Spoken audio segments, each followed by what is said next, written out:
నాయకులు, ముఖ్యమైన ప్రజాప్రతినిధులు, కార్యకర్తలు అందరికీ కూడా ముందుగా నమస్కారాలు తెలియజేసుకుంటున్నాను. అందరికీ కూడా ఇక్కడికి రావడానికి గల కారణాలు కూడా బహుశా మీ అందరికీ కూడా తెలిసే ఉంటుంది.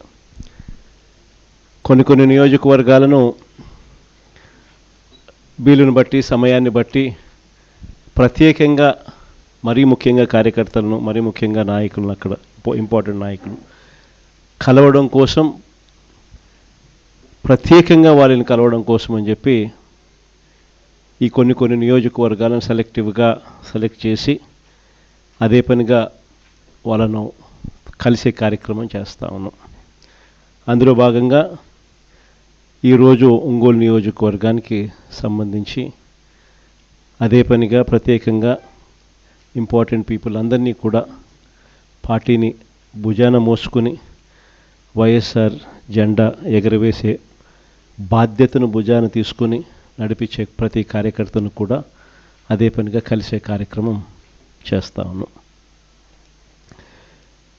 నాకు తెలుసు మామూలుగా ఈ నియోజకవర్గానికి వచ్చేసరికి అందరికీ కూడా ఒక క్వశ్చన్ మార్క్ అనేది ఎప్పుడు ఉంటుంది.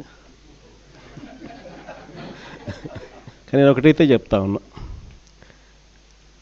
పార్టీ అన్నది మనమంతా కలిసికట్టుగా ఒక్కటై ఈ పార్టీ నిర్మించుకున్నాం.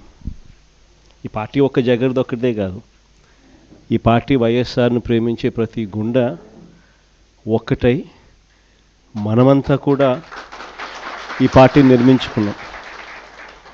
ఈ పార్టీ పుట్టిందే గమనిస్తే మన ప్రయాణమంతా కూడా రెండు పదాల పునాదుల మీద పుట్టింది: విలువలు, విశ్వసనీయత. ఈ రెండు పదాల పునాదుల మీదనే ఈ పార్టీ పుట్టింది, ఈ పార్టీ నడుస్తూ ఉంది. కాబట్టి ఈ పార్టీ ఎప్పటికీ కూడా విలువలకు కట్టుబడి ఉంటుంది. విశ్వసనీయత అన్న పదానికి పెద్దపీట ఎప్పుడు ఈ పార్టీ వేస్తుంది.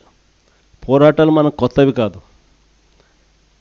గుండె ధైర్యం అన్నది వైఎస్ఆర్సీపీకి ఒక ట్రేడ్ మార్క్గానే నడిపించింది.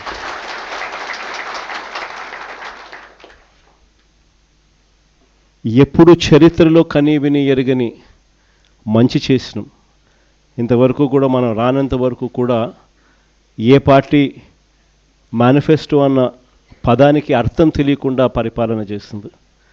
మొట్టమొదటిసారిగా మేనిఫెస్టోకు అర్థం చెప్పి, మేనిఫెస్టో అంటే ఒక చెత్త కాగితం కాదు, అదొక బైబిల్ లాంటిది, ఖురాన్ లాంటిది, భగవద్గీత లాంటిది అని చెప్పి మొట్టమొదటిసారిగా దాన్ని డిఫైన్ చేసి, మొట్టమొదటిసారిగా ఏకంగా 99% హామీలు నెరవేర్చి ప్రజలకు ప్రతి ఇంట్లో ఫలాని మంచి మనం చేసినామని చెప్పి ప్రజలు గుర్తుండిపోయేలా పరిపాలన చేసిన పార్టీ ఒక్క వైఎస్ఆర్ కాంగ్రెస్ పార్టీ మాత్రమే.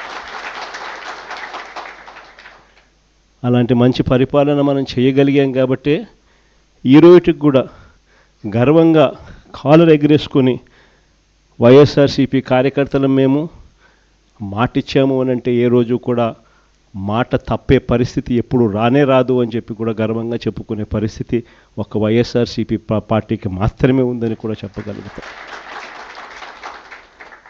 ఆ మాట చెప్పి ప్రజల దగ్గరికి వెళ్ళి చిక్కటి చిరునవ్వుల మధ్య మనం చేసిన మంచి ఉంది కాబట్టి వాళ్ళతో పాటు కలిసి మనం ప్రయాణం చేయగలుగుతా ఉన్నాం. ప్రతి కార్యకర్తకు తోడుగా ఉంటూనే ప్రజలకు అండగా, వారి అవసరాలకు తోడుగా, వారి అవసరాలలో ప్రజల తరపున పోరాటం చేసే బాధ్యతలు కార్యకర్తలు అందరి మీద భుజాలు వేసినప్పుడు అందరూ కలిసికట్టుగా రవి అయితే బాగుంటుంది అని చెప్పి